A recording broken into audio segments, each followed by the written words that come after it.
साल 2014 के लोकसभा चुनाव प्रचार के दौरान वाराणसी में न मैं यहाँ आया हूँ न मुझे लाया गया है, मुझे तो माँ गंगा ने बुलाया है, इस तरह के भाषणों से जनता का दिल जीतने वाले प्रधानमंत्री नरेंद्र मोदी और उनकी सरकार ने गंगा की सफाई के लिए अब तक के कार्यकाल में क्या किया। मोदी सरकार के कार्यकाल के 8 साल बीत जाने के बाद भी ये सवाल ज्यों का त्यों बना हुआ है।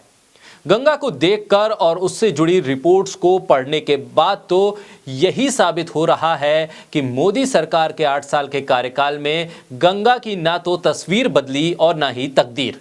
बोलता हिंदुस्तान पर मैं हूं आपके साथ मिर्जा शाकिर अली बेग। केंद्र की मोदी सरकार ने 2014 से लेकर अब तक गंगा की सफाई पर 13,000 करोड़ रुपए से ज्यादा खर्च कर दिए। इस राशि में सबसे ज्यादा खर्च बीजेपी शासित राज्य उत्तर प्रदेश में हुआ।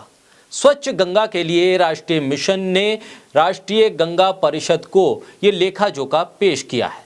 गंगा की सफाई जैसे संवेदनशील मुद्दे पर 3 साल के बाद हुई परिषद की बैठक की अध्यक्षता खुद प्रधानमंत्री नरेंद्र मोदी ने की। एनएमसीजी जो मोदी सरकार की महत्वाकांक्षी नमामि गंगे प्रोजेक्ट को पूरी तरह से देखरेख कर रही है, उसकी जिम्मेदारी ले रही है। उसने परिषद की बैठक में तैयार किए गए एजेंडा नोट में पूरी रिपोर्ट सामने रख दी। इस रिपोर्ट से कई अहम बातें निकल कर सामने आई हैं। रिपोर्ट से जो चीजें निकल कर सामने आई हैं उसके मुताबिक केंद्र की मोदी सरकार ने फाइनेंशियल ईयर 2014 और 15 से लेकर 31 अक्टूबर 2022 तक एनएमसीजी को कुल 13,709 करोड़ से ज्यादा की राशि जारी की। इस राशि का ज्यादातर हिस्सा यानी 13,046 करोड़ रुपए से ज्यादा की राशि एनएमसीजी द्वारा खर्च की गई। इसमें से 4,205 करोड़ रुपए अकेले उत्तर प्रदेश को दिए गए। गंगा की 2,525 किलोमीटर की लंबाई का करीब 1,000 से ज्यादा हिस्सा उत्तर प्रदेश में आता है। केंद्र सरकार ने जून 2014 में 20,000 करोड़ रुपए के कुल बजट के साथ नमामि गंगे प्रोजेक्ट की शुरुआत की थी। गंगा की सफाई के लिए आवंटित होने वाली राशि में उत्तर प्रदेश के बाद बिहार का नाम आता है। बिहार को 3,516 करोड़ रुपए से ज्यादा का पैसा अलॉट किया गया। पश्चिमी बंगाल को 1,320 करोड़ रुपए से ज्यादा की राशि दी गई।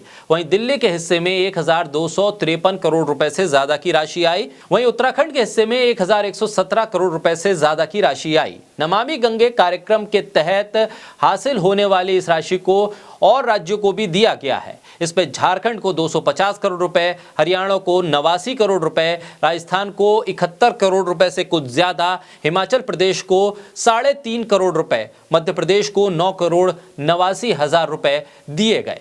मोदी सरकार ने गंगा और उसकी सहायक नदियों का कायाकल्प करने के लिए 31 मार्च 2021 तक की अवधि के लिए 2014 और 15 में नमामि गंगे कार्यक्रम की शुरुआत की थी।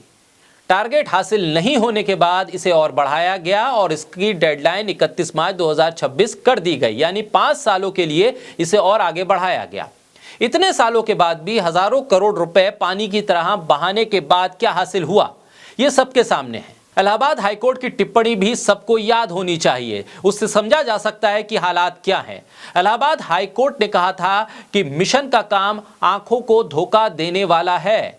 ये मिशन केवल पैसा बांटने की मशीन बनकर रह गया है। इसके द्वारा बांटे गए पैसे से गंगा की सफाई हो रही है या नहीं, इसकी ना तो निगरानी हो रही है और ना ही जमीनी स्तर पर कोई काम दिख रहा है।